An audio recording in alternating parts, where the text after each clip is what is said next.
So,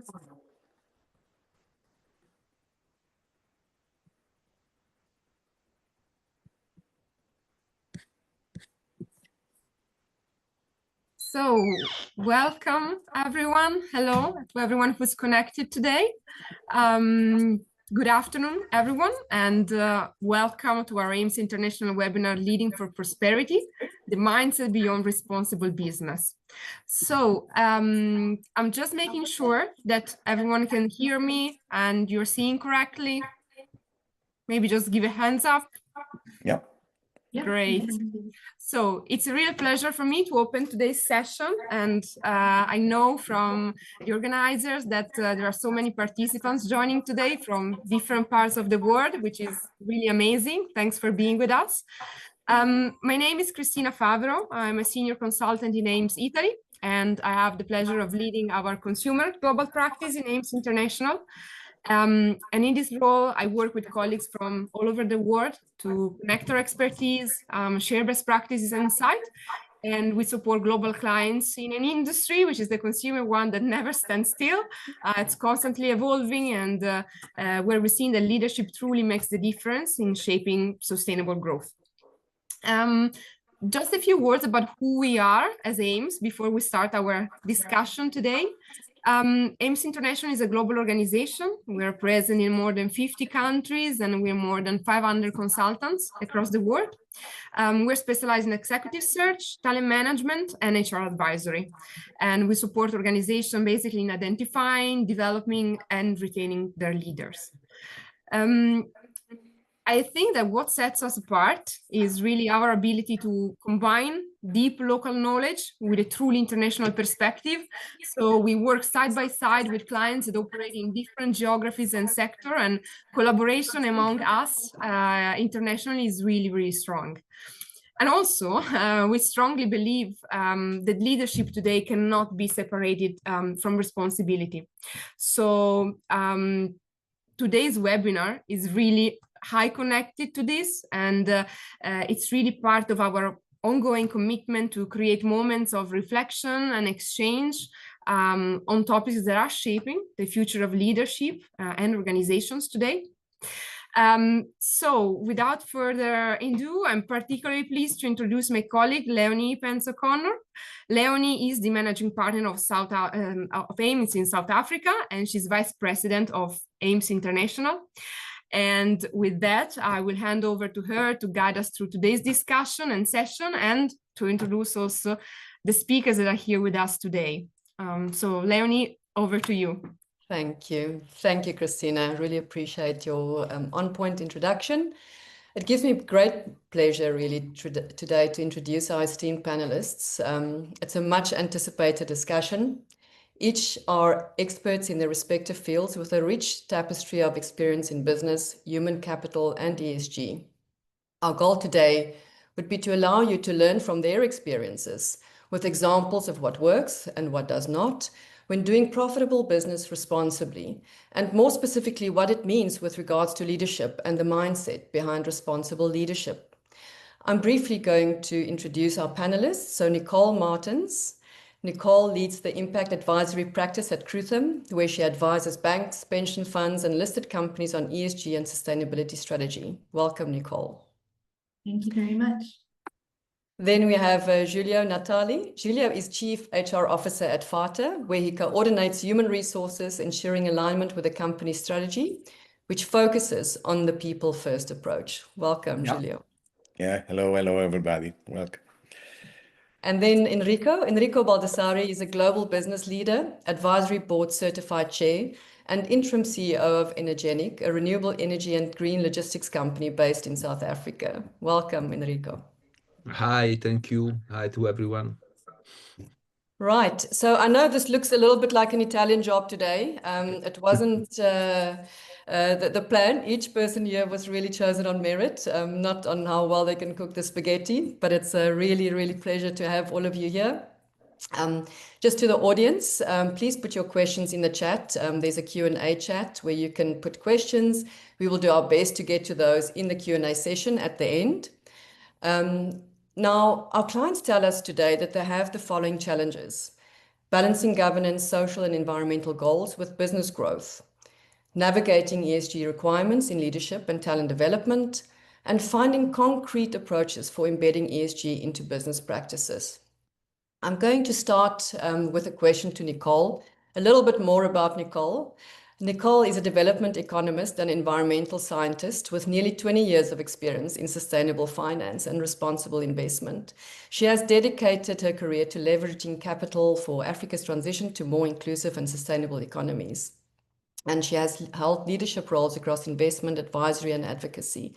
As head of Africa and Middle East for the UN-supported Principles for Responsible Investment, Nicole worked with institutional investors to advance ESG integration across public and private markets. At Old Mutual Investment Group, she was head of stewardship, and she designed and implemented the company's stewardship strategy, working with investee companies on improving sustainability performance. She also chairs the investment committee of the Sustainable Finance Coalition and sits on Impact Investing South Africa's Foundation Working Group. Nicole also led publication of South Africa's first pre-declaration of voting intention on a climate-related resolution. This was a landmark for shareholder transparency and climate accountability in the country. She also finds time, amongst juggling all of this, for a game of tennis, I believe, on a regular basis.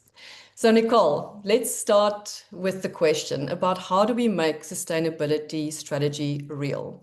What does ESG really mean? You mentioned recently in a post that far too many organizations are still developing sustainability strategies without going through the crucial step of materiality assessment. What does this mean? Talk to us about it.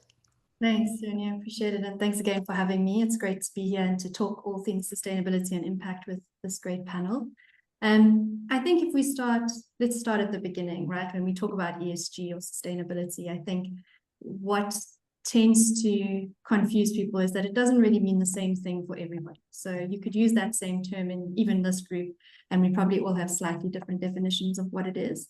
When we are talking from my perspective about ESG integration or sustainability, we're really talking about what are the decisions you need to make to ensure that your business can operate sort of in perpetuity, right? So how do I keep this business going on, say?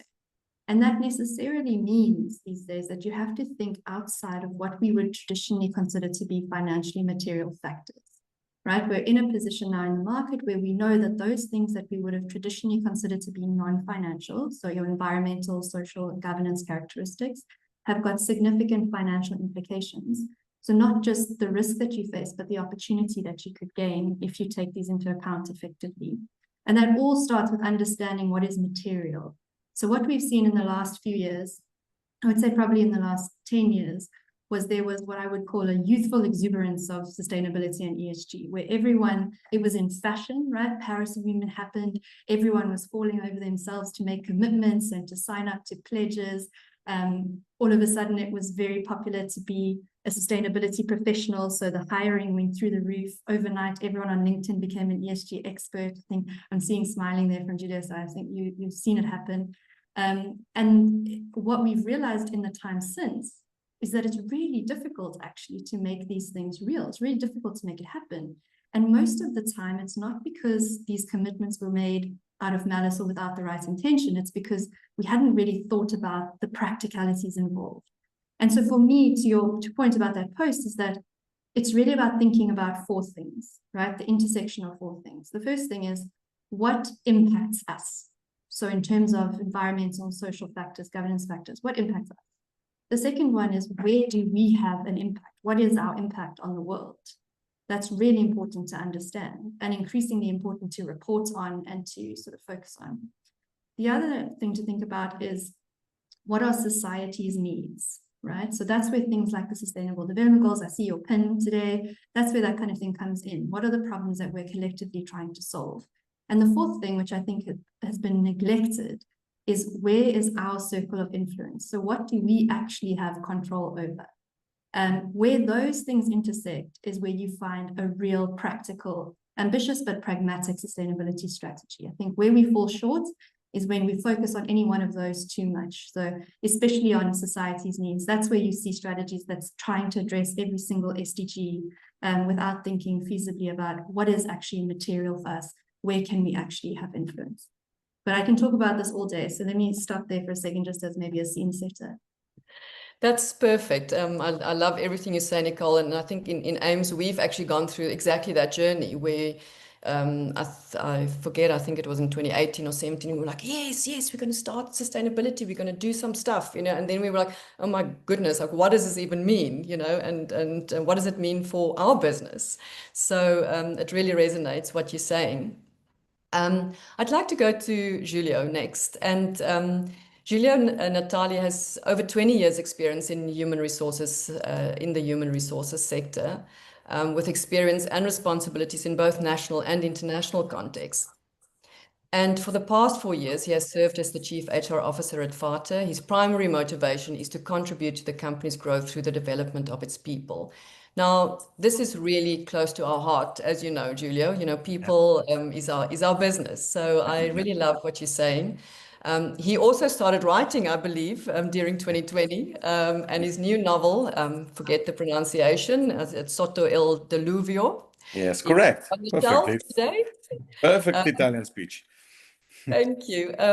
Look, I first need to get through my elementary levels of Italian on Duolingo before I can take it on. But if you are going to have that translated in English in the meantime, let us know. That's so. And then, of course, we share the love for the written word. But I believe we also have something else in common, that we both love rock music. So Yes. yes, yeah, absolutely love rock music. So Giulio, you're all about people and the people behind sustainability. Tell us a little bit about your experience, how to engage leaders, how to get buy-in from everyone in an organization to put an ESG strategy into action. I mean, without the people, we can't drive the business. So how do we do this? Thanks, Leonie, for the question. I think that when we talk about sustainability and we talk about people, the first thing is what means exactly for people. And the first answer we gave in our company means a sustainable life at the end, because you need to have people that are not only engaged but happy when they have a life that is full of meaning, and meaning is work, but also the things outside of work. So that's exactly what we have tried to do in our journey in Fata. Start creating an environment where people could be happy and on the other side satisfied to be themselves. That means starting first of all with an enormous change in what is the design that normally HR does in the creation of the right environment. Several times I've seen the creation coming top down with strong ideas around values that are defined at corporate level. In reality, what you have to do first of all to create a true people first culture, that's the name we have called in Fata, is listening. So the active listening puts yourself in the condition not to create any judgment or prejudgment and several other biases, but just stay there, hearing what people have to say, and then try to define and understand what can be the right strategy to create the proper environment. We can go through later, but definitely I have to say that if I would say what you have to do and what you don't have to do, I would say listening and be humble and try to understand emotions, feelings, and real needs of people is what you have to do. And instead think of nothing changes, or we have our idea that will convey to the whole organization without understanding cultural differences and real perception. That's what you don't have to do. I stop here for the moment, and I'm very happy to go further to give some additional examples. Excellent. We'll unpack that a little bit more later. Let's for now go to Enrico. So Enrico Baldassarri has over 3 decades of international experience leading and transforming businesses across Europe, Africa, and the Middle East. Enrico has held senior executive and board positions at companies such as Procter & Gamble, Johnson & Johnson, Revlon, Elizabeth Arden, Reckitt Benckiser, Bob Martin. His expertise lies in governance, succession planning, and leadership deployment, particularly in helping organizations integrate ESG principles into their core strategy. As founder of Accelerated Value Generation, or AVG, He partners with businesses to unlock enterprise value and drive sustainable growth. He's deeply passionate about building resilient organizations where people are the drivers of sustainability. He believes authentic leadership rooted in governance and human capital is central to achieving prosperity through ESG. An interesting fact about Enrico, and there are many, Enrico, interesting facts about you, but the one that I will mention is that he once co-created a global promotional campaign with Nobel Peace Prize winners Nelson Mandela and Desmond Tutu, two people very close to South African hearts, as you know, a project that reinforced his belief that true impact comes from aligning purpose with business strategy. Enrico, as advisory board certified chair, you often sit around the table where strategy is designed, at times with hardcore private equity teams or shareholders who really look at profitability first and foremost. Other times, family members who could be more concerned with succession planning and legacy. What do you believe are the key challenges facing organizations today who want to drive both profitability and be responsible? And I mean, is this even possible? Well, it is possible. It requires to overcome some of these challenges. And again, very nice to be with this panel and with this group of people. I think the key point, and already a lot of progresses have been done, and Nicole and Giulio have mentioned a lot of things that have happened since ESG became a sort of fashion word. You know, it was the theme of the day, and everybody was looking at that. It's really an overall overarching mindset approach that both from an investor standpoint, a board and a management standpoint, you have to change. At the end of the day, if you look at all the elements of a good run and well-measured ESG program, that actually helps valuation, helps business to have a higher value, to have a longer term and sustainable returns. Then from my experience is really to work a lot on the approach that, you know, you mentioned this specific case, private equity and family businesses, but I can enlarge to other experience more on a proper or even larger corporate environment. But at the end of the day, they're not the opposite, you know, they actually work together. If you are really able to work well to build bench, human talent, a strong plan that will respect the social environment and will create a positive impact on the society where you're working, and you measure that, eventually they will work together to create more profit. At the beginning, of course, and as Nicole mentioned, there is this effort, that step in which everybody needs to understand and have the courage, the authenticity to approach it. But more and more, I'm seeing now private equity where they measure ESG results and they embed them in the valuation and the exit strategy for businesses, which is a huge change from what was happening like 7-8 years ago, where literally was a ticking box exercise. Where now I really see, I mean, even some private equity now, they want to be B corporation in their legal entity structure, which clearly tells you how this is changing. And family-owned businesses, in some ways, they have also realized that the successful way of extending their legacy is actually creating an impact. And in some cases, they have been doing it, which is one of the key driver of a lot of successful family-owned businesses, this much higher attention to you know, what happens to their team, what happens to the environment where they act. But you know, that's specific on private equity and family-owned businesses. We can chat later also about some other experiences also on larger groups. Yes, because I think that the challenges are probably different, you know, depending on the environment. But look, I can beat on this if you want quickly. I mean, yes. You mentioned my experience. This was almost 30 years ago. with Mr. Mandela and Bishop Desmond Tutu.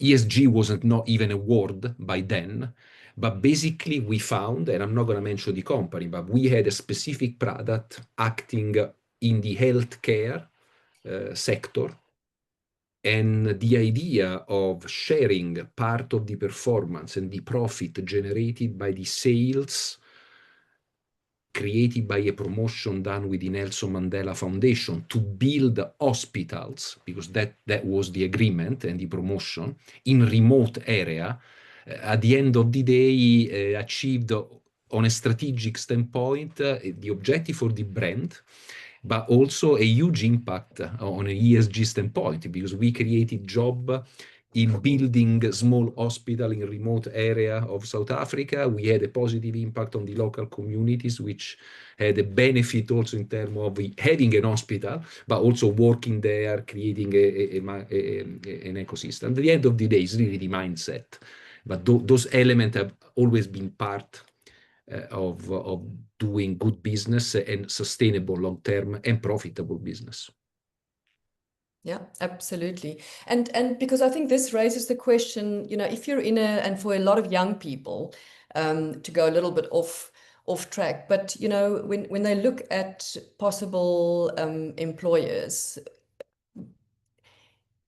a mining company is not an exciting opportunity, you know, for young people who want to be sustainable, who believe that they're going to do good and they want to have a purposeful life. Or a tobacco company, or, you know, whatever other industry isn't avant-garde when it comes to the ESG and ticking the ESG boxes today. But I suppose that the hard question is, can a mining company be ESG compliant? I'll take Nicole, that you say one. yes. Yes, I absolutely think so. I think more than compliant, I think companies in mining sector can be leaders in sustainability. I think, and I've seen that with some of our clients, and sort of when you look in the market, I think the problem when you get into an industry like that, so let's say a high emitting industry, for example, is that the negative impact is so pronounced and so easy to pinpoint and to measure that, like you say, it can create this sort of perception that you can't possibly do that sustainably. But I think the argument I would make is that because that negative impact is so pronounced, you have extra responsibility to make sure you are as sustainable as possible, and that you can mitigate that and you can maximize the opportunities for positive impact. But I resonate with your point completely, because I do know that when I first came out of university, I always told myself I would never work for mining and I would never work for financial services. And now I work for both and have worked in both, and understand that, you know, that's often, to anyone that's on the call who's trying to weigh up these options of where to go, I think that's often where you can have the greatest impact, is where there is such pronounced negative effect that you need to mitigate and try and steer. Absolutely. I like that. And I think, Enrico, you've sort of brought us into that conversation. And it's a big one today, because at the end of the day, you know, there are those offsets. You can make a huge difference. I remember Bob Willard, who's one of the first sustainability gurus that I started following when I tried to learn what sustainability actually means. He's a Canadian, and he says, environmentalists need to learn how to speak suit. And if you can't speak suit, you're not going to have an impact on business. And I think that is our discussion today, is really about that. You know, how do we, and Nicole, I think you sort of really bring those two together really nicely, and being an economist and an environmental scientist, and saying, okay, like, how do we actually talk, yes, environmental science, but to business? And businesses can actually have the biggest impact, I believe, in ESG. Giulio, what is you also nodding, like, what are your thoughts around that? But yeah, I think that merging also what Nicole and Enrico said, I think that also from a people perspective in general, the sustainability topics needs to be embraced in the most genuine way possible to be effective. So we have seen, and we are continue seeing, several companies that are embracing the sustainability way, or producing a lot of reports about ESG and so on, just because, let me say, it's a sort of a must. You need to have it because you need to promote yourself and show that you are part of a, let me say, some of the mainstream way of see things. Well, I think that also for the people point of view, the main difference is how you approach. So coming back to the mine example, if you are genuine, if you about yourself really declare that this is one of your priority to be and not only to show, then that's may make the difference. The example on people is quite clear. There are several, just the most clear example is around gender equality. There are several companies that are pushing around the definition of the pay equality and so fight the gender pay gap because it is something that is declared on the index of receiving, let me say, certification around you are a sustainable company. In reality, and that's what we have tried to do in our company, that's not done because you want to be considered sustainable. This is who you are. This is the way you act. You do this because it's something that is you consider honest, important, and genuinely part of the way you want to see the world. You don't do just because you want to show. You do because you are, and you want to be an example in the world. That's the way, the shift, I would say, from a paradigm to the other, also from people perspective. I like that. You do because you are. And I mean, that brings us, Enrico, to the question, you know, how do we ensure, or how can boards move beyond the ESG tick box compliance to make governance a real driver of accountability and sustainable performance?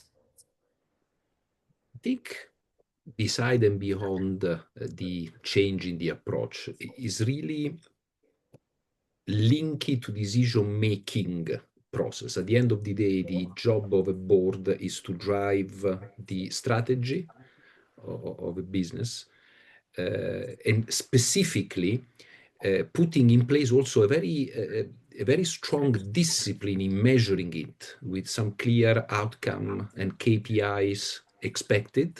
So being as disciplined, as rigorous, like you are when you are analyzing the financials performance, because at the end of the day, you are working on your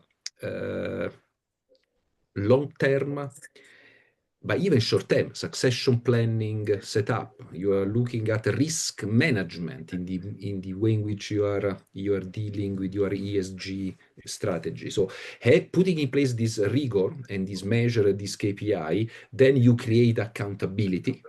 And usually with accountability, you have also an outcome. So you have an action.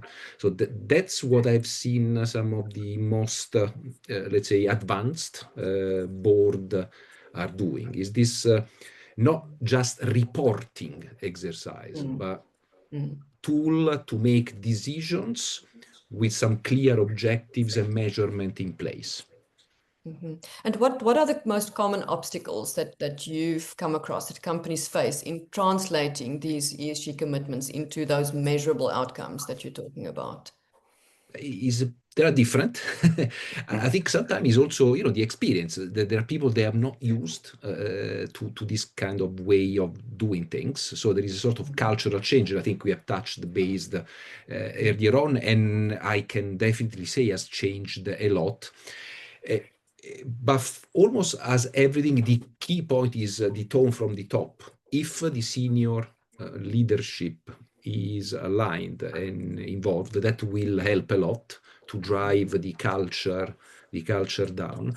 And being practical, so looking at the ESG as almost a risk value element, which is a lot of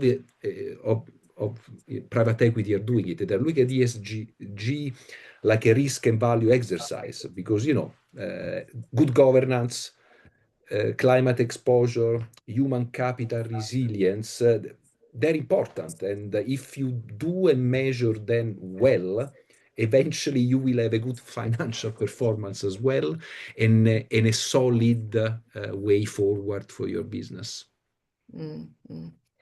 Thank you. And Giulio, in your opinion, how can leaders balance that long-term vision with short-term performance pressures? Because yes, we know where we want to go in the future. We've got great plans for the future, but now you have short-term profitability pressures as well. And often what we see with ESG measurement and with sustainability goals is that it's a long-term goal and it's a moving target. Just when you think I've gotten somewhere, you know, like the target moves and I've got to do better.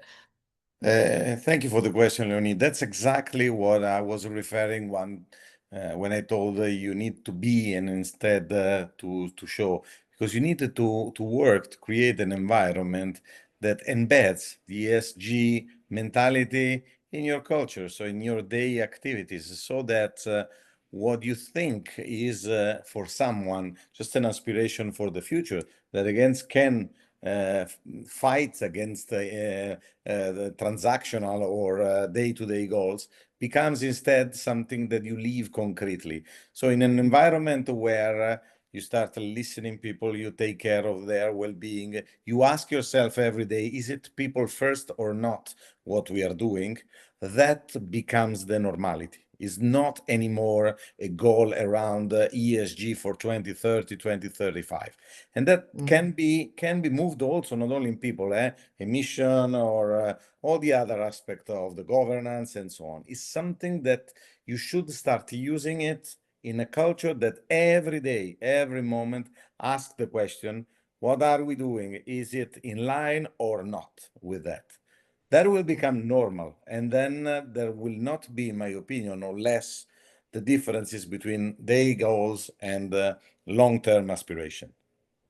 Mm-hmm. Mm-hmm. And can you name or let's talk about actual behavioral competencies that you want to see in your leaders? You know, we talk to those cultural changes that need to happen. So what are those absolute behavioral competencies and behavioral changes that you need to see in your leaders? One we have said is listening. Active listening should become the most important thing all over the organization. So leaders should pretend that their reports use the listening skills as the most important behavior in the organization. The other one is empathy. I would say that in a world where we see, unfortunately, global leaders that are showing everything than empathy, I still believe that empathy is the best way to understand the other. Put a little bit of yourself in understanding what is the other point of view will help you, first of all, understand that the world can be done in a very different way, but also to convince and bring to yourself others if you want to stay with your opinion. And the third one is be consistent with change. So you need to act, and I was saying daily, but put in itself a consistent set of actions that generate change. So promote people that are focused on ESG or that have that kind of mentality. Reward behavior that are in line with that mentality. So don't ever lose the focus on the change and have an ESG mindset that you put in place every day with concrete and tangible actions to move to yourself the others. Excellent. Thank you. Thank you for that. I like that. So active listening, empathy, and consistent change. Yes, exactly. Your goal. Okay, exactly. Love that. Thank you so much for that input. Nicole, from your perspective, you know, if we really look at those metrics that you find most effective in tracking the real impact of sustainability strategies and sustainable change in companies, in your experience, what have you seen? Like, what are those real KPIs or metrics that you find most effective in tracking? Sure. So I think, I mean, it depends obviously on what the goals are for the company, right? I think it's more about, it's not necessarily what the specific metric is and more about how have you come up with that metric, right? So, you know, follow those criteria around, is it specific? Is it measurable? Can it be attributed to particular action or particular person? Is it reliable? Can it be assured or verified? I think that's how you pick a metric. And I think what's been really interesting to see around sort of sustainability strategy, and it links, I guess, a bit to what Enrico and Giulio were saying, is this idea that it's really important for sustainability strategy that there is accountability. Credibility comes from accountability, right? If you want your strategy to be credible, you need to have a clear accountability framework. And that goes all the way up to the board, but it's every layer in between. And when it comes to measuring success, I think it's also about, you mentioned the moving goalposts. And Giulio talked about being sort of strong in your conviction during times of change. I think that's where the problems come in, is where we realize we're not on track to meet a particular target that we set, and so we shift it, right? So instead of communicating the reasons why we might not meet it, because a lot of the time they're completely valid, we say, oh, well, we'll just pull back that target, or we'll adjust it so that the execs still get their bonus, right? So that kind of thing is where you lose credibility in your plan, you lose accountability. So it's less about what the metric is and much more about how you've picked it, and that you then stick to it and you implement according to that policy that you've put in place. I think that's really important. And is it a realistic metric, like is it actually a doable target? It's got to be ambitious but pragmatic, I think. And that's where that idea of what is within our circle of influence is so important. Just as the same way that you don't want a CEO to get a massive bonus because of something she didn't do, right? Because it was just pure luck on the market ran. You also don't want someone to be penalized because you set the target for them to, end global warming. That's not something that they can do anything about, right? So you've got to be really clear about how you pick these metrics. And at the end of the day, I think what helps with that, to sort of tie in what we've been chatting about, is that sustainability is a way of thinking. It's taking a systemic lens and more than just a risk lens to something, but like broadening your risk aperture to think more widely, and also to balance long-term and short-term, and to understand that to invest in the stability and the resilience of the broader community in which you operate is to invest in yourself and your own performance. And sort of understanding those connections and complexities is really what it takes. And if you've got that in your leadership, you can go a really long way. Yeah, so it really is a mindset change, right? You can't just tick a couple of boxes and think, okay, we're en route, we're going to do this. And I know that Bob Willard also speaks, when he talks about how these changes take place. He says that the first prize is always when it comes from the top leadership. If the top leadership buy in and they believe, they will drive it. There is another way to reach it, which is when it's sort of the right thing to do, so we put these things in place because we think, okay, like we don't really believe in it, but it's sort of what we should be doing. And that's a lot harder, unfortunately, I think, than to reach those goals.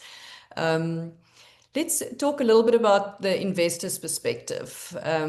Enrico, and I want to start with you. When you sit with investors or institutional investors, what ESG factors do they pay most attention to? And how should boards prepare to address those expectations? As I was briefly touching base earlier on, more and more there is an attention to some key metrics. And I think my suggestion from what I've seen how certain investors are behaving is really try to put in place some metrics which are tied to risk-adjusted returns. What do I mean? I mean, the point is governance practices, climate exposure impact, human capital, I mentioned earlier on, resilience, which of course drive then succession planning, bench creation, hence a strong element within the business valuation. Those are highly considered. At the end of the day, for an investor, there is always this evaluation of risk and value created. If we are very pragmatic in, again, putting some objectives, creating some monitoring mechanism, which are part of the board ongoing assessment, like it would be the financial performance, investors actually are quite keen to support and monitor how it's progressing. So that if you want is what I've been experiencing in this my new sort of phase of life where I'm more dealing with investor side and working with generating value in organization. Some specific sectors actually is pivotal to have a good outcome in order to have contracts, to attend to tenders, to run your business. Otherwise, you won't have access to certain clients or customers or channels.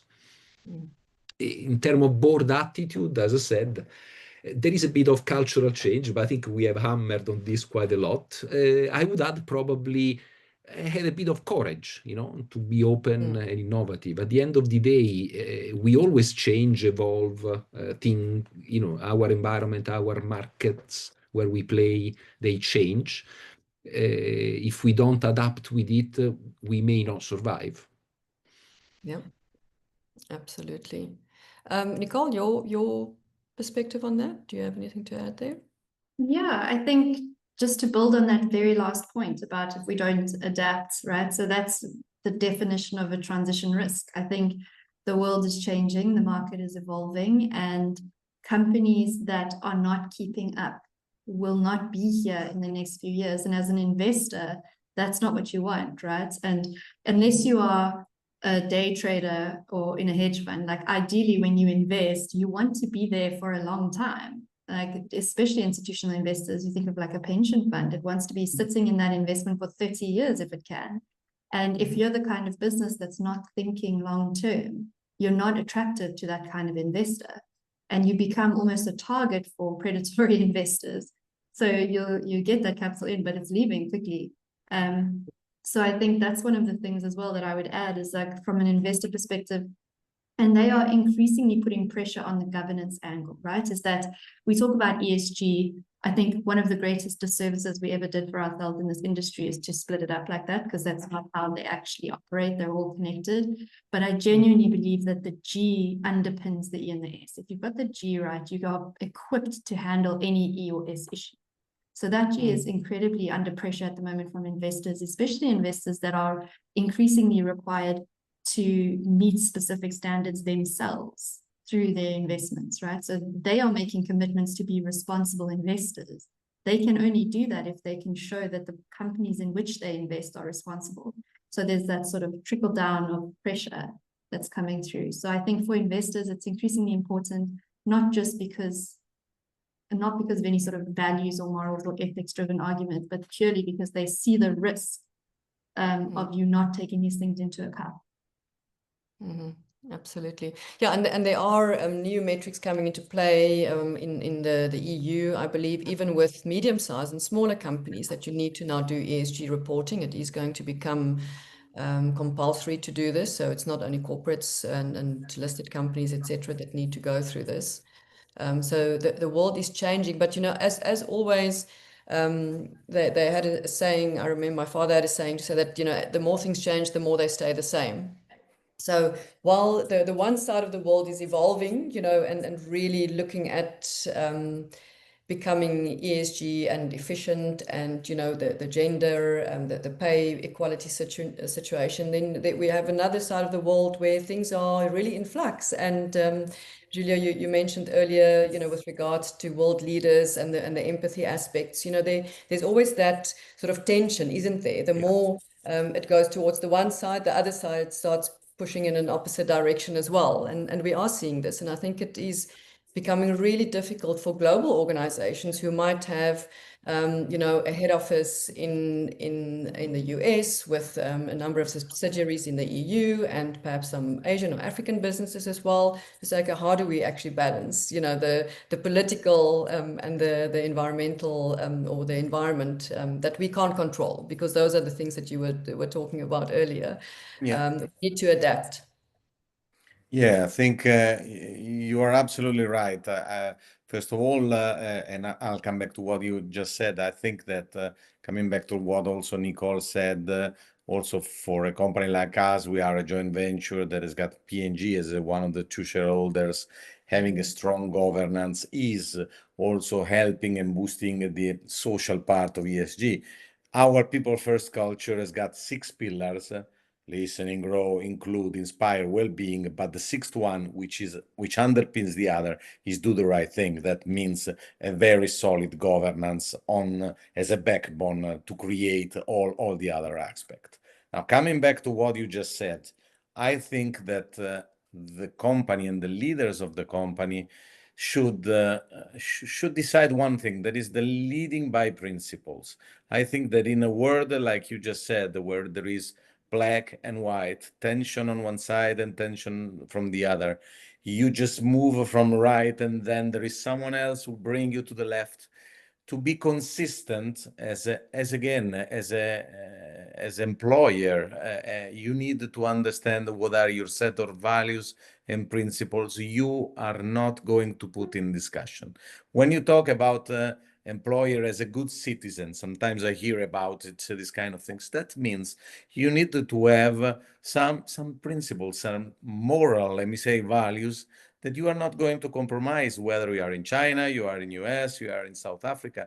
If you think that the pay gap is not tolerable between women and men, you do this independently where you are, because that's exactly sustainability and that's exactly how an employer can change the world. So I think that adding to the 3 aspects you asked me about the leaders, I think that leading by principles is something that, again, can create the roadmap that you want to pursue if you want to move your company, creating a sustainable society. Mm-hmm. Mm-hmm. I agree with that 100%. Enrico, your opinion on that? No, I mean, I can definitely support what Giulio just said as at one point. Having worked with the companies that have been in existence on a global basis for more than 200 years, look, they've always gone through fluctuation and history. What we are experiencing in our life is what happened today. Of course, now we know quicker and faster because the access to communication is quicker than we were used to having, in the old days. But at the end of the day, turmoils, volatility, wars, challenges, political pressure, they're always been around. And I agree, this strong compass at the root of the value of an entity, of an organization, can help a lot. Because at least you have this sort of guideline that drives you also in facing different challenges. In general, I guess is really being able to have a good governance. At the end of the day, one of the key, and I'm referring to also investors, valuation of businesses, a good, well-governed business increase the value of that business on a financial standpoint as well.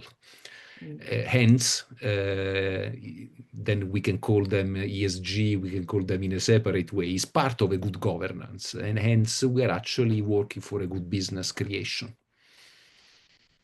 Mm-hmm. Absolutely. And that brings us perhaps a little bit to succession planning, because, this is something that we find as HR advisory, a lot of our clients don't pay a lot of attention to. And it sounds a little bit, in paradox, we're executive search consultants and our jobs are to go and find those people for key positions. So why would we want good succession in a business? The answer is very simple, because the candidates that we deal with want to know, what is my succession plan in this company? Why should I move from a perfectly good role currently in an organization where I'm probably not, completely unhappy, Why should I take that risk? Because there's a big risk especially on executive level, moving employers today. And, you talk about the cultures and the moral compass. You know what you've got, but you never know what you're going to get and what does it look like on the inside. Because we see companies have wonderful PR teams, and it possibly looks absolutely amazing from the outside in, but when you get inside, the reality can be different. We've all experienced this. So for us, succession planning is really important as well. From a leadership development perspective, we are, of course, also adept at doing assessments and looking at, where we can play to people's strengths, what their career plan can be in the business. So why, Enrico, you've often spoken about succession planning being central to sustainability. Can you share why leadership continuity is such a critical part of a company's ESG strategy? Because at the end of the day, actually, I would call it succession planning almost sustainability in action. Look, at the end of the day, you know better than I, a successful business requires two basic ingredients: a good product, a service, whatever you're selling or offering, and a strong organization, good people. The right mix of these two elements usually create a very strong business. Now, in order to carry on this legacy and carry on the strength of an organization, that leadership continuity is key. And hence your ability to create that continuity of a leadership, but not only leadership, a full bench structure which has been groomed, has been built and measured to achieve performance not only on a financial standpoint, but also on a ESG, let's call it that, but also in general governance, impact on the environment, is key to carry on that value for a longer term.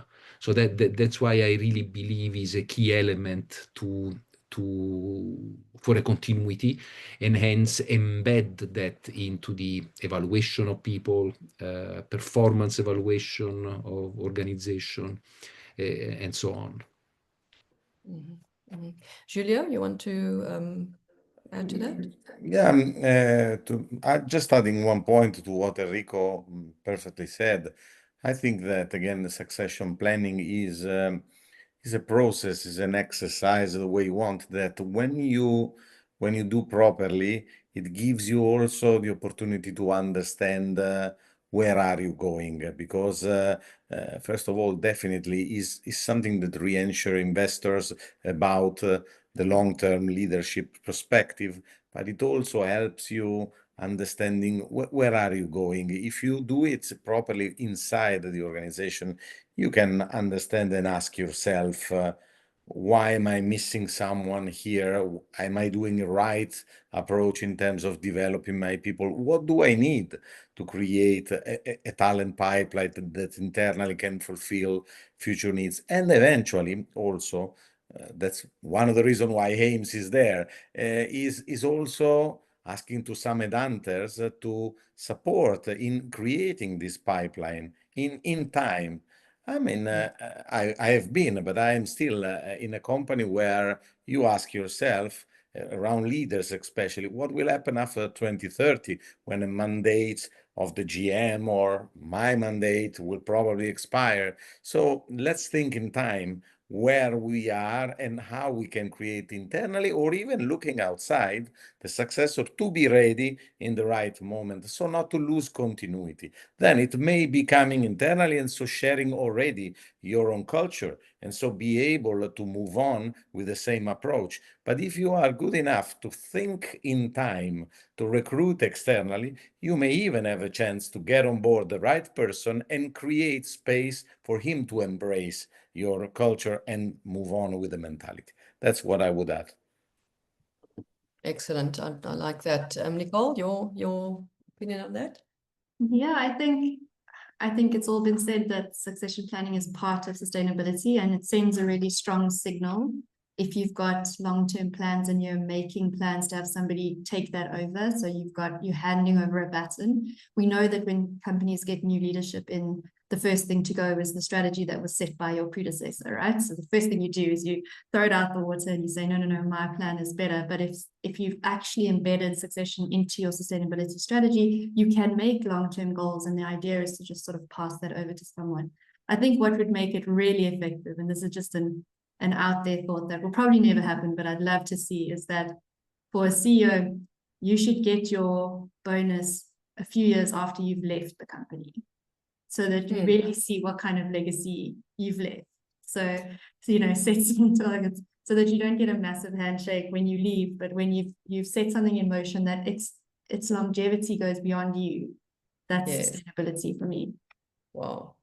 Now that is something to ponder. I think I don't know how many executives will vote for that one, but I certainly think that is really proof is in the pudding, and we've seen it often in action where some of our private equity clients go out and buy a medium-sized company, a really exciting business with a fantastic service or fantastic product. It's often an owner-managed or a family-owned kind of environment, and they do their due diligence on the financial side.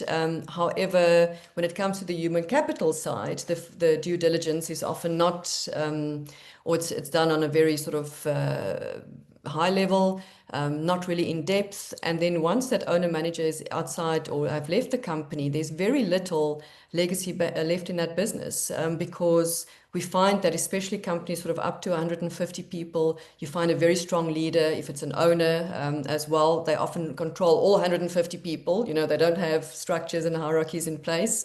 And they just don't build that second level of management. And, there goes the whole business with one person per se. And the value is clearly affected. So what you're saying is that sustainability really is about your second layer, about your next level management and how strong those people are and how much space do you give them and allow them to actually do their jobs. It's not about that these are not good people, but sometimes I think our leaders just don't allow them the space to actually grow and to show what they can do. So that is a very, of course, and if you are a private equity company, you can put something like that in place, right? You can actually pay the last tranche of the business in a couple of years' time, depending on the sustainability of the profitability of the business. So in this case, it could actually work that way. Enrico, do you have anything to add to that? Sorry, I was answering one of the Q&A question.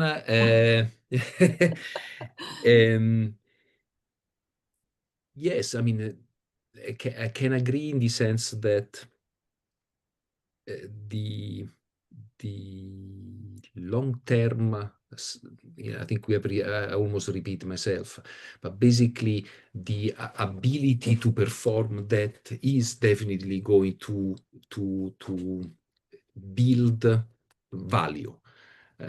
Spend time really lately to work with businesses, usually post-acquisition, to really put in place plans to create value, and the ability to perform all these kind of tasks related to improving governance, improving succession planning, improving impact evaluation on the environment. They are becoming more and more important in that. Absolutely. And of course, perhaps being proactive and actually paying more attention to this pre-transaction could improve the value of your business. So, possibly, that's a way to look at it. More and more part of the transformation plan or the acceleration of value creation put a lot of attention to the governance element, which encompasses hence a lot of the ESG elements. I think I want to just go and you guys have actually answered this question online. I mean, you're very good at multitasking. Yeah, I can see. I'm not nearly as good as what you are in answering questions in the chat as well. But perhaps let's just stop at this one question that came in recently that says, how do we have this conversation with people who don't believe in ESG? Because, you know, there are very prominent people who, in fact, don't believe in climate change, you know, equality of gender, etc., etc. So in this case, they say, like, for example, clients or line managers. I mean, how, you know, and Giulio, you say it's the right thing to do. But what if these people, you know, how do we listen and answer with empathy when these people go, well, I don't think it's the right thing to do?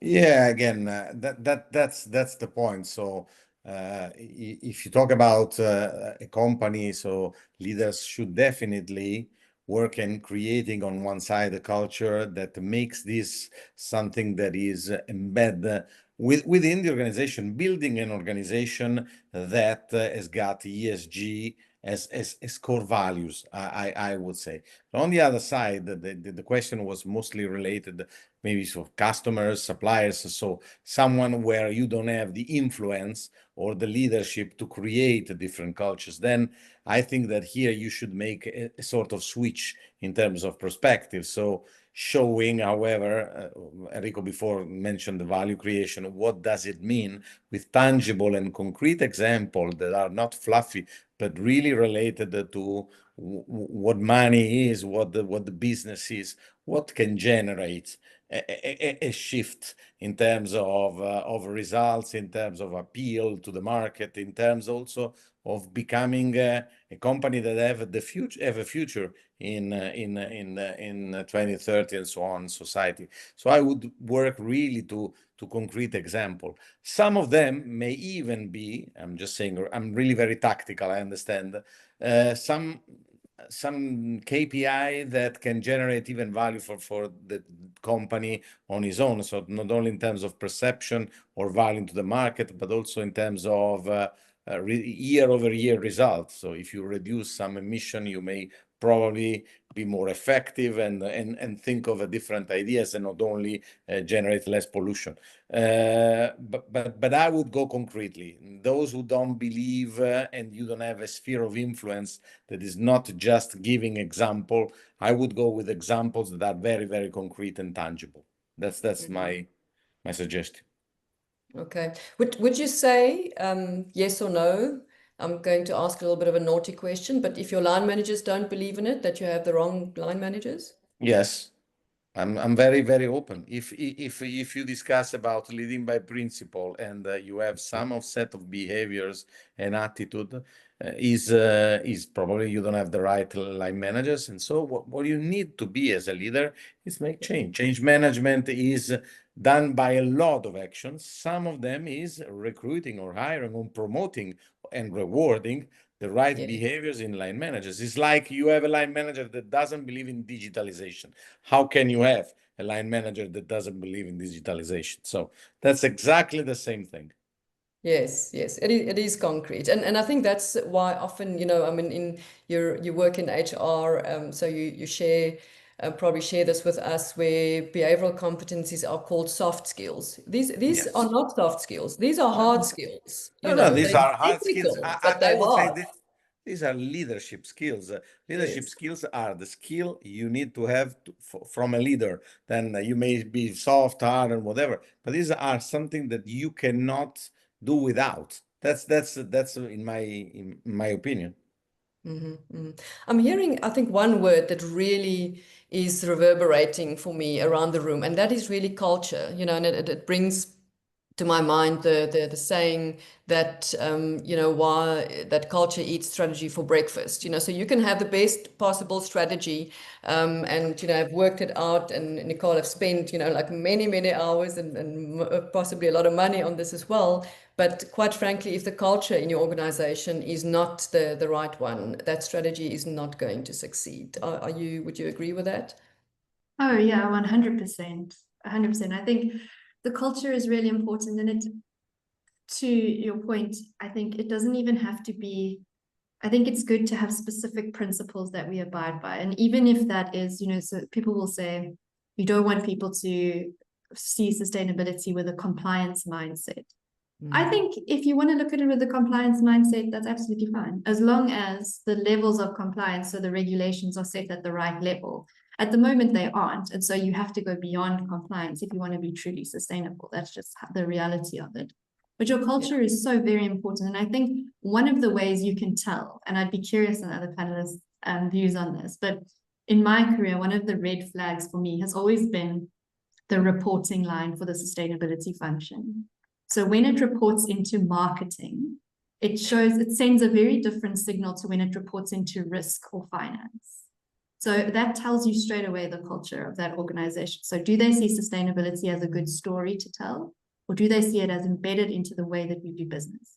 And so if anything, even from that reporting line, it's really a clear indication around how does this company actually think about this issue? Is it really embedded in this, or is it like a nice to have on the side? So yeah, your culture is very important, and there's telltale signs of what it is that you might not even, you said earlier about you might have really good PR, and a lot of times sustainability, you can see right through it when it's just a PR exercise. And I don't think companies realize that they send those signals to the market without realizing it. Yeah, the greenwashing scenario. What do Enrico, what do you think about that? No, I mean, eventually strategies are written on a piece of paper. The execution, it's what then happens. And for the execution, of course, is always a mix of value and general cultural glue that links that organization. And clearly, if you have a problem at cultural level, it's going to be very difficult to execute successfully any strategy. Because if you have that missing glue element within the organization and the people that are working on it, is never going to work.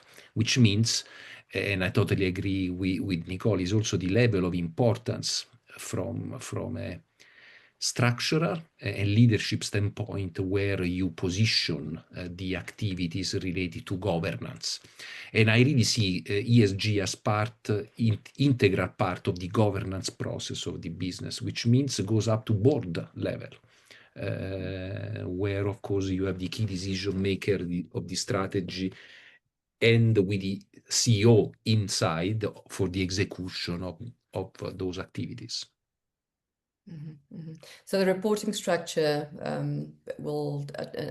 makes a lot of sense. Yeah, it makes a lot of sense that it would actually show how serious a company is about their sustainability portfolio. And then I suppose the question in a way is also, should it sit outside? It shouldn't actually be a standalone role, because it should be inside everything that we do every day and all leaders. But at the same time, there has to be somebody that puts those processes in place, and I don't want to say the policeman, but I suppose let's call it the facilitator and the guardian, perhaps, of making sure that these things happen in the company. So would you say, Nicole, that a company should have a sustainability or we call it different things. Let's call it a sustainability manager.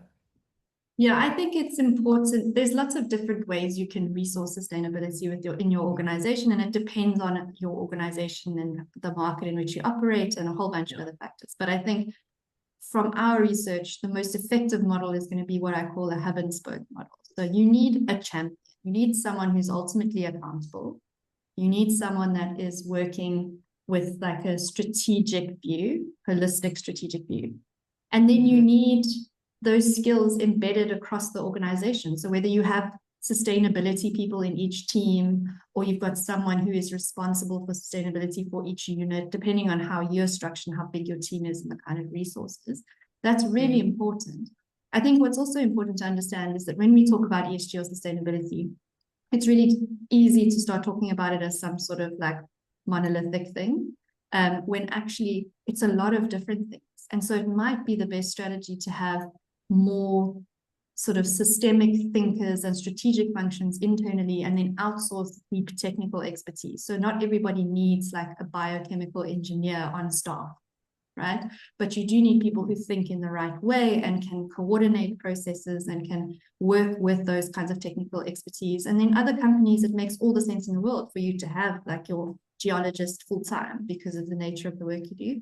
So I think it's about being reasonable with yourself and not saying, you know, I've seen plenty of organizations that don't have a head of sustainability, but sustainability is part of the chief strategy officer role, right? Or the chief risk officer. And it needs to have somewhere where the buck stops. Is really important, someone to set that direction, but then you need it to be implemented through embedding across the organization. Absolutely. I think that sort of, and I see that you did answer the first question that we had, which was really about the advice that you could give a company just starting a serious and concrete journey towards sustainability. It also means that you can outsource a lot of, once you've put together your materiality assessment, you understand where you want to go, you can really work with external consultants on making it happen. You don't have to all of a sudden employ a whole lot of people internally to drive this. And of course, it's still a fairly new environment. So to find people who really do know and have the right experience is also not easy. You know, sometimes it is a little bit of a learn on the go experience. Yeah, and I think, I mean, what we see from what the stats are showing us, and you'll know as well as I do, but is that in the sustainability field, we are hiring more and more for experience than for certification, right? So because there isn't really you can't go to university now and get a BCom sustainability. That's not a thing that exists. And who knows if it would be useful. But what is useful is I've worked in a space and I have helped a company transition, or I've helped with the development of these strategies. That is hugely valued and prized. And I think to Enrico's point earlier, I mean, there's people that have been doing this since before it was a thing, right? Since before it was called ESG, and that is hugely valued right now, is that you've lived it and you've actually tried and you've helped these companies and you've been thinking in that way for a while. I think that's really important. And so as a company, if you're just getting started out, it's okay not to know everything right now, and it's okay not to know where to start, and it's okay to bring people in to help you with that. Like, I think, you know, there's this misconception that to be a sustainable business means to be a sustainability expert in everything, which is completely wrong. So you need to find people who understand your business and your vision and your mission, and you need to understand what's important for your organization. And then from there, you can bring people in as when you need them. But you don't need to know everything at the start. Because we seem to get a lot of questions around this, you know, like, where do I start and what do I do? And again, we mentioned culture, which is a really key word today, driving the right culture in the business, but then also personal performance evaluation. I mean, Enrico, to your last answer to the question, what are some practical first steps for embedding ESG into day-to-day business operations rather than keeping it separate? I mean, this is clearly the most important thing, is to say, to add that, and Nicole, you mentioned the same thing earlier, you know, how do we actually add that into their KPIs? You know, their performance bonuses should be 100% tied to their sustainability targets. And that's the way that we drive business. Giulio mentioned it early in the conversation, is reward that behavior. You know, when you see that behavior in your leaders, reward it. So it's not only risk and governance and, oh my God, you know, this is going to happen if you don't do it, but it's also reward them when they are actually showing the right behaviors. Yeah, exactly. I think if I may add, I think that again, behaviors are changing when you put in place a set of concrete actions that are repeated over and over time. So like communication, you need to repeat 6-7 times to make sure that people understand. Same thing is around the repetition of actions that makes people understand that the new code of conduct is being created. And again, if you look from organizational point of view, what Nicole and Enrico said is right. There's no one lesson that fits for everybody. There is the model to put in place a sustainable, let me say, culture that can be done in several different ways. You need to start, however, putting things in place step by step and not thinking holistically at the beginning, because normally when you have, it's true that culture is strategy for breakfast, but it's also true that a strategy that is too difficult, then it has never been executed properly. So you step by step, start with your own priority, then you will arrive to a point that you can define. You really need a chief of sustainability. You can you embed it in the governance area or in something that again is a corporate level? It will be the right answer. That depends on the company needs. Definitely what was said around the spoke model that is embedded in each department, and so make sure that is not something that comes from corporate or that is not part of the daily activities, but it is what we live as a daily routine is also very important. So I would recommend, as we did, we made the example of digitalization. Same thing. You need to have people, when you do change management, that are part of the daily activities and that make this thing alive, making sure also that they are, let me say, responsible and accountable of what is happening in their department. So they're a sort of ambassador, if you want. That's key, in my opinion. So I have a dream from an HR point of view, and I'm probably get me the worst HR ever. The company of a dream doesn't have the HR department, because everybody in each department knows very well what a leader is good for, and is able to motivate, to recruit properly, and able. That's a dream. Will probably never happen. Luckily for me, that I'm an HR manager. But the same is for sustainability. The same is for the other activities that required an effort that should come from bottom and not from the top. That's what I think. Mm-hmm. Yeah, and to tie in with your note about digitalization, I mean, that is also being sustainable, right? I mean, if you don't embrace digitalization in your business cannot possibly be sustainable. Exactly. That's the point. So let's do what it fits for your business, but on the other side, start doing it. That's the two things I would recommend. Okay, start today, Enrico. Yeah.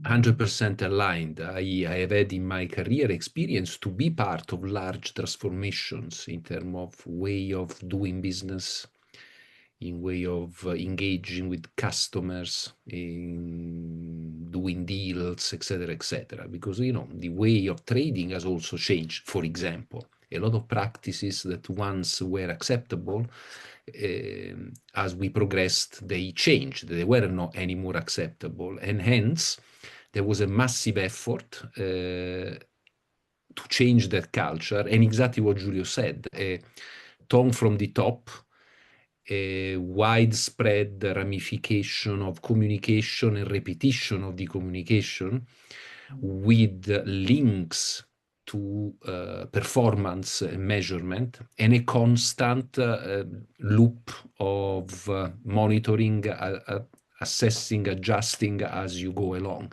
Those changes don't happen easily, especially if you are dealing with large organizations. So, of course, much easier with smaller businesses, but totally in agreement. I mean, it requires drive, effort, but the element is that long term it will be beneficial to the business. Excellent.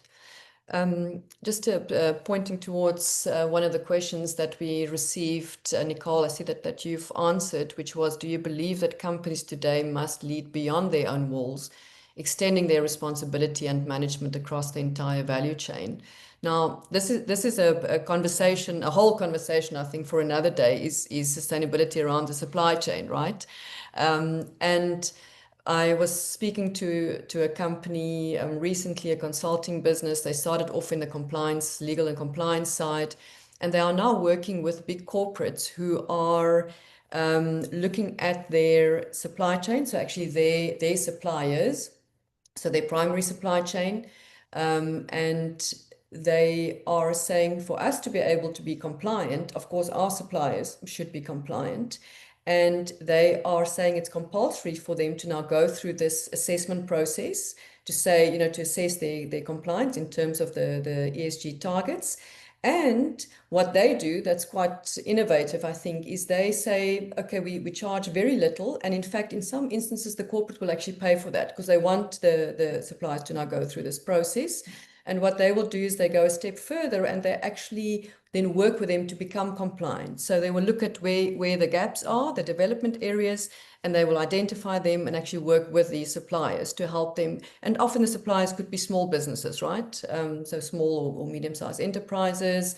And this is another example of it really goes beyond your walls, because it's not just about what we're doing in this company. I mean, we know with Nike, with all the apparel companies, whoever is sitting as a third-party CTM or manufacturing for that business, I mean, that's very much part of your responsibility, isn't it? You can't just say, oh, well, I didn't actually know that, there were 10,000 slaves in a basement under the age of 12 making my tackies. You have to know this. You have to make a point of knowing this.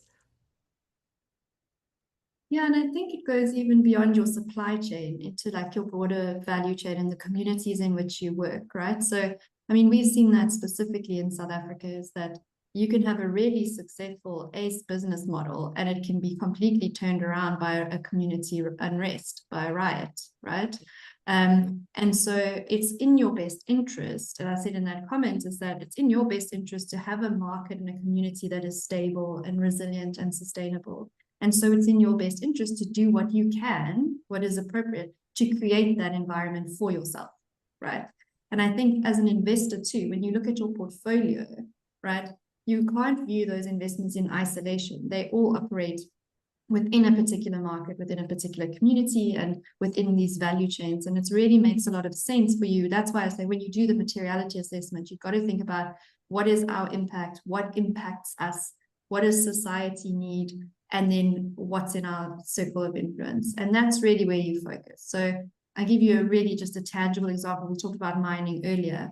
In some cases, in communities, mining companies might not be the biggest user of water. So let's say you've got great strategies in place to recycling water. So you're not pulling any out of the municipal grid, like you're doing an amazing job there. So good job for you and your sustainability strategy. But if a municipality can't deliver water, those communities see that you have water and they start to revolt against you as a mining company, right? You've done nothing. You haven't touched their supply. You've got a great sustainability strategy, but you haven't thought about your role in that community and how it's perceived and the impact that that has and what you can do. So then we see that leaders in the sector will start investing in mechanisms to share that water with communities, right?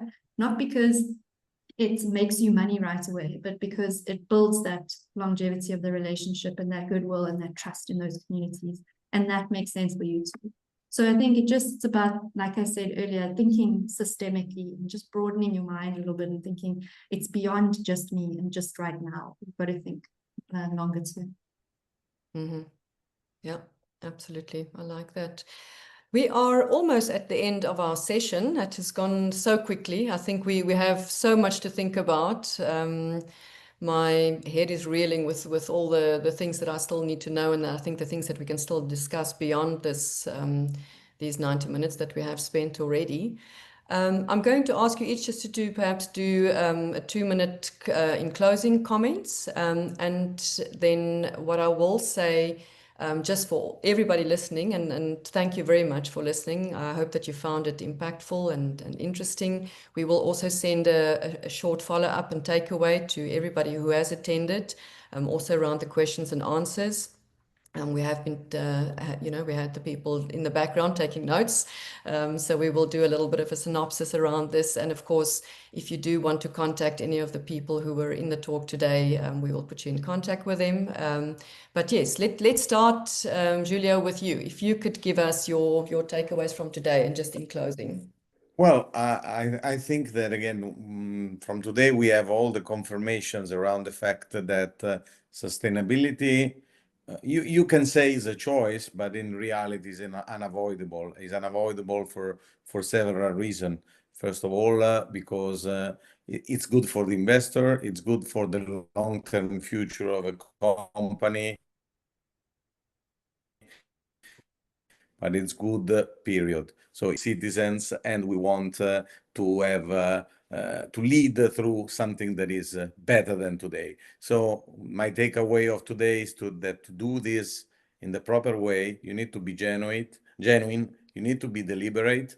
You need to be brave if you want to start. and you need to be then consistent with a set of behavior that will lead you to move on step by step. That's my takeaway and the recommendation I give. Lovely. Thank you so much, Enrico. I would continue what Giulio said. Basically, if you do that, value, company value, valuations, and sustainability, they work together. If you are practical, if you have clear measurement and objectives for the governance side of the business, which includes ESG, you will create a higher profit and a higher value for your business. Thank you. Nicole, last words from you. Yeah, it's hard not to say something that's already been said, but I would say, and particularly with the role that AIMS plays, it's really important when we're looking at leaders in this space, that it is an inherently different way of thinking than what we are used to. And we need to be open to that and looking for that all the time. I think what is that whole quote about, you can't solve the problem with the same thinking that created the problem. Yes. And that's sort of where we are. So I think my sort of takeaway is for the leaders that are in the space, and even for those that are aspiring leaders that are having these difficult conversations with line managers, is to just think, we need to think differently about it. It takes time. A transition doesn't happen overnight. But to pull on some of the things we've been saying, the evidence is there to support you.